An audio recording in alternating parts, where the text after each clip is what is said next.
Daily Maverick had a quote by Pericles that said, "Just because you don't take an interest in politics doesn't mean politics won't take an interest in you."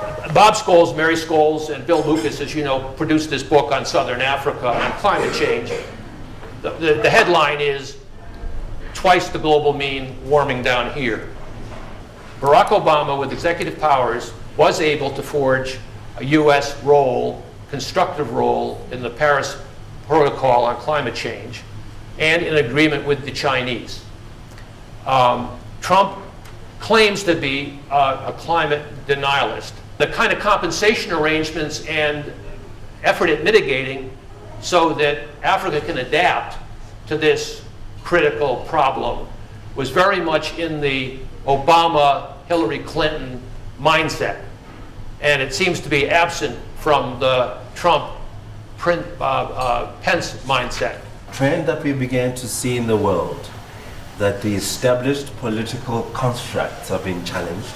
Since 18 months, Donald Trump has been on a roadshow or on a trail campaigning.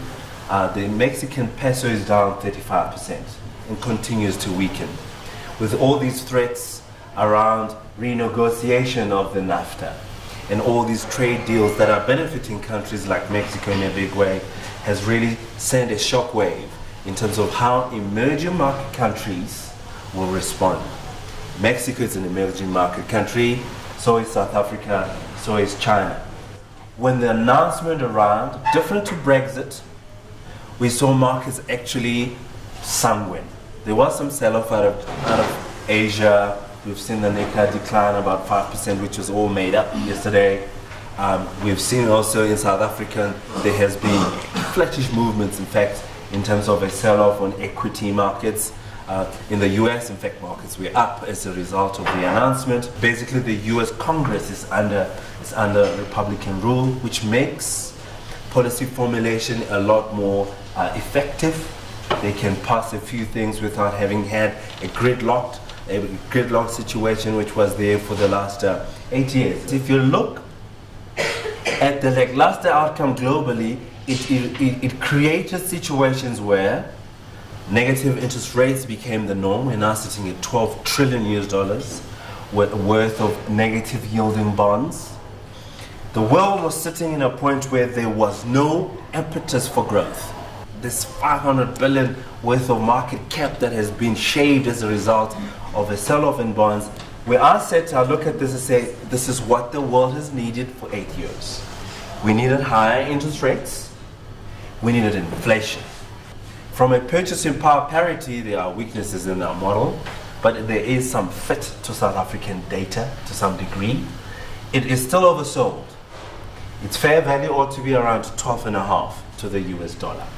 This last demand for emerging markets is not going to change because now we have a so-called, racists, someone who doesn't think about what they do, they shoot from the hip. In fact, we've seen strong flows into emerging market debts and equities. That benefits South Africa. There's also trade that is helping. We are now sitting with a current account surplus, likely to be continued in the third quarter. Nobody has a handle of what the next 3, 6, and 9 months is going to look like. In politics, the rhetoric and the reality is often very different. Number one, hope is not a strategy. Strategy is important, risk planning is important, and scenario planning is important. The new normal that Christine Lagarde talks about is a new normal of volatility and uncertainty. You would see that the risk functions certainly received attention, but I would say that the risk houses of a number of financial services groups and other companies may have been caught flat-footed by this outcome. President-elect Donald Trump focused on several things that were quite clear regarding his view. The first was infrastructure, and his claim that they have third world airports, etc. Very clearly, markets have responded to this call for a focus on infrastructure in the US. And you can see that the Dow Jones in particular, as mentioned by my colleague, had a surge, particularly in industrials. Interestingly enough, copper also had a surge.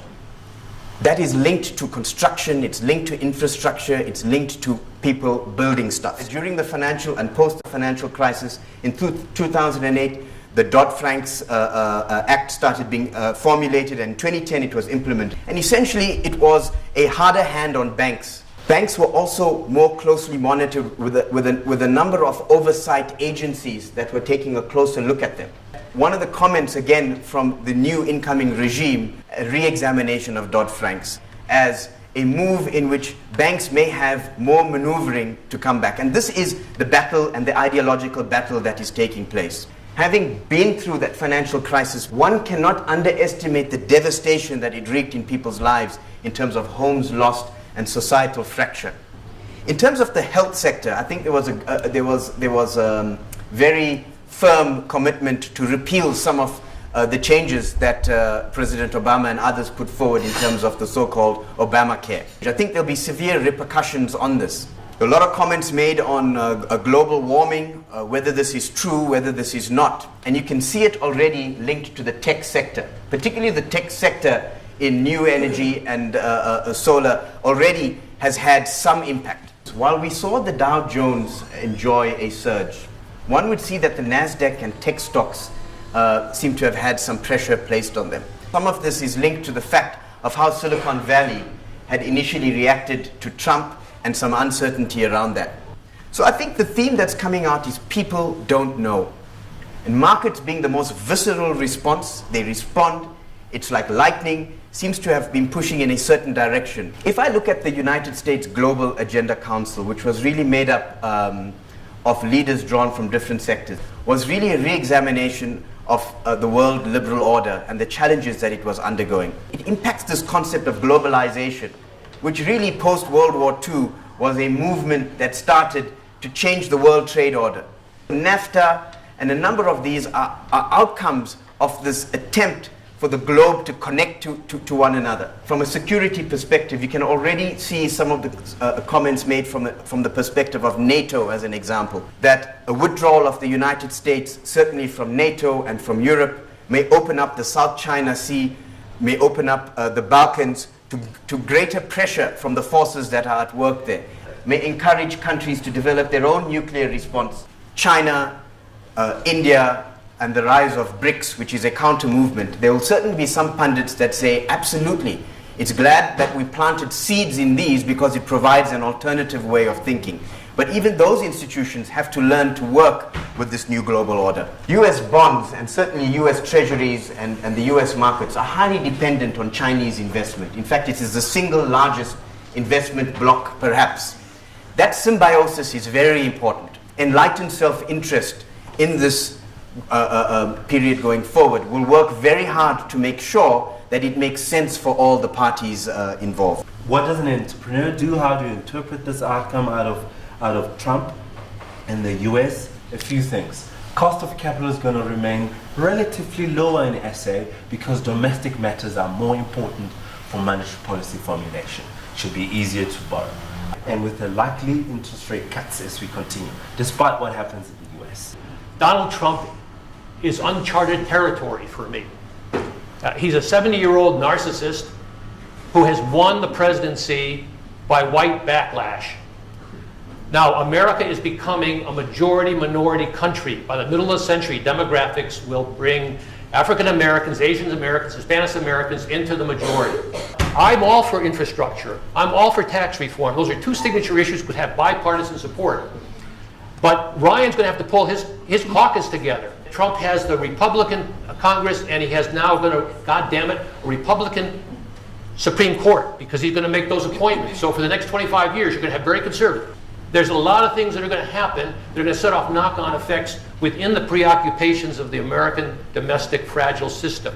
The first two global nations in this world are the United States and South Africa. Madiba operated on a higher plane, but that was the plane of inclusion. That was the plane of the human rights. That was the plane of trying to find ways to move forward together. We talk about solving problems under climate change, and I know that the institutions of government are not up to the challenge, but I like the way the protocol has tried to come up with a new paradigm of sort of setting guidelines and standards.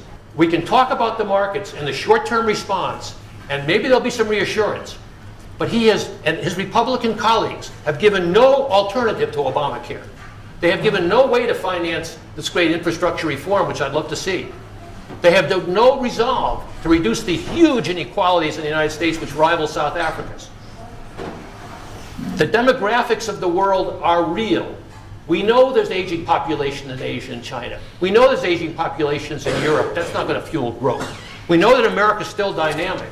We know the fastest growing region of the world is Africa, the most vulnerable, the poorest, the least institutionalized. Obama, for all his shortcomings and difficulties with the opposition, was at least instinctively, he was a Mandela man. He was politicized by South Africa initially. America's out of the game right now. They're going to be turned inward. He's got to staff that government. South Africa better be prepared for a rough road. But God willing, maybe he'll turn out to be a bright light. The terms of his winning now are changing profoundly.